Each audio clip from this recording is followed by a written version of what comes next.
swift. We're into knockout territory in the Asia Cup. Afghanistan need to win and win big. But if they do that, defending champions from the T20 format, Sri Lanka will be knocked out of the competition in the first round itself. On Maruti Suzuki Arena presents ESPN Cricinfo Match Day powered by JBL. It's time to build up to the last match of the group stage, which is Sri Lanka against Afghanistan in Lahore, in the company of Wasim Jaffer here in our studios. Thank you, Wasim, for your time. And Farveez Maharoof, who joins us from Sri Lanka. Thank you as always for your company, Farveez. I will come to you first. This is the challenge of this format and this quick group structure, where despite the fact that Sri Lanka had quite a comfortable win in their first game, they do know that there is no room for error against Afghanistan. Absolutely not. The way Bangladesh beat Afghanistan, the entire group has, opened up again for Sri Lanka. Absolutely no chance of messing things up. Yes, against Bangladesh, Sri Lanka played really well, convincing win with the ball and in the field. But batting wise, I thought there is a lot of room for improvement. So big game. It's all who keeps their pressure intact and have the tactical right. I think the team who does well will end up triumphs. If you look at Afghanistan, Wasim, they did look off colour in both suits in that defeat to Bangladesh. How do they set themselves up for Sri Lanka, knowing that it's not just a game that they have to win, but win big? Yeah, obviously the one good thing for Afghanistan is they'll play on good batting conditions, something that they will like, especially their top order batsmen and their mystery bowlers who had off day, Mujib, even Rashid. So, they have a big role to play. They need a big win. Most of the things need to go their way, but I think Rahmanullah Gurbaz, he's very key player if they need to win this because he had a bad game. So he needs to come to the party. The good thing is they'll play on a flat track in Lahore and things need to go their way. Sri Lanka has played really well in the first game. So it's going to be tough for Afghanistan, but you never know. Farveez, does the equation make things a bit trickier for Sri Lanka, especially from the batting perspective? Because could it be risky to enter with a safety first approach, knowing that a certain score realistically pushes things out of Afghanistan's hands? I think it can be a bit tricky for the players. I mean, back of the mind, they know there are equations, like multiple equations, which is going around.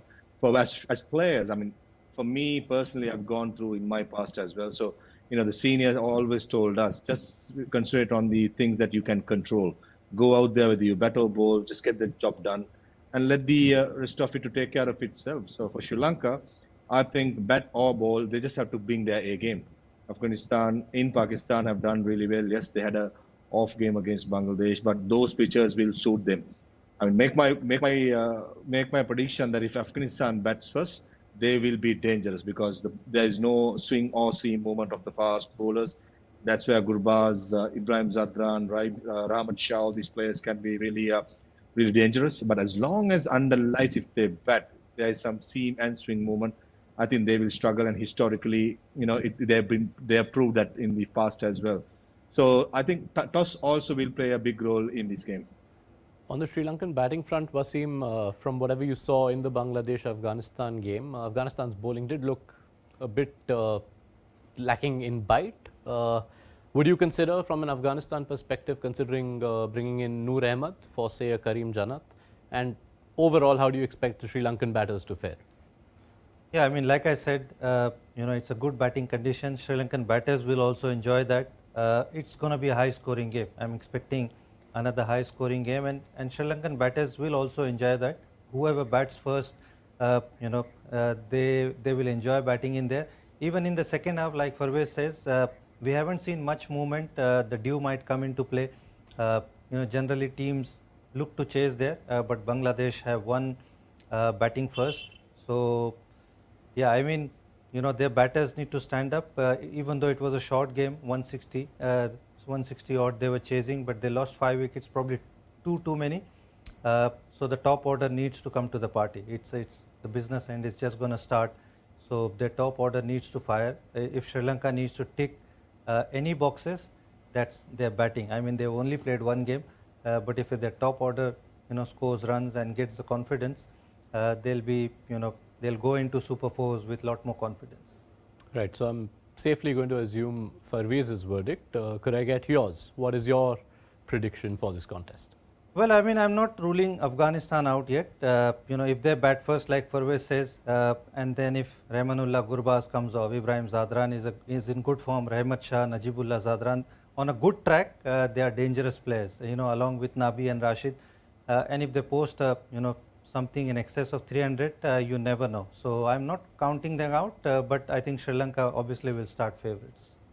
Right, Sri Lanka favourites then is the verdict. Wasim and Farveez will be on hand to set up the game right before the toss. So be sure to join us then on Maruti Suzuki Arena. Presents ESPN Cricinfo Match Day, powered by JBL.